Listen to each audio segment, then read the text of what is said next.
Well, I mean, it depends on how you look at family and look at Abraham and what was said in Genesis and some of the ideas behind that. It's larger than what we in America think of as a family, which is me, my wife, my two kids. Oh, well, now one of them's married and they're going to have a baby, and that's our family. Well, in the world and in the Bible, it's bigger than that. But it's still a unit that somehow God defines and chooses to work through.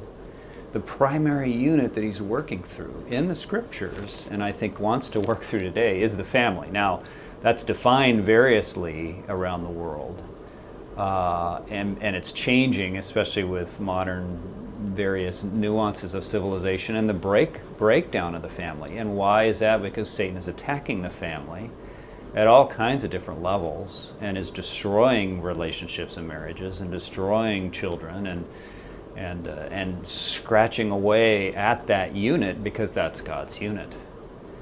But I think that there's certainly more he wants to do to get threaded down to the Hebrew word mishpacha, the clans of the earth. And that may be more nuanced than ethne, than nations, or what we've called unreached peoples. But the bottom line is we don't know. We don't know how God defines it. We know a lot in the Word, but we don't know it all. And so what I've said is Christ can come back any time, because God's definition of what is reached in his timing and how he's defined all of that is something that's unknown to us.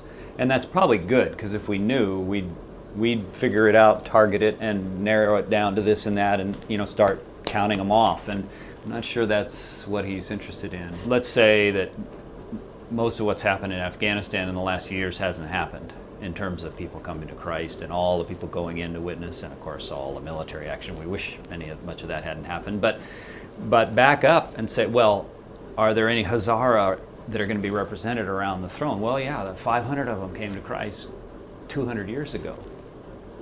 Does that count? Is that all? Well, we hope it's not all, but it's enough. But it's because there are representatives, more than one. If you just look at simple English plural. And so, you go through history and you look, wow, what happened in Japan, 200 years ago or 500 years ago, when there were a whole bunch of believers who were then massacred, and some people think that's part of the spiritual warfare in Japan today and why the church is so difficult to grow. And so all those things kind of stretch our thinking. We go, okay, we just know about who's alive today and what we're trying to do today, and that's what we work towards and pray towards and pursue.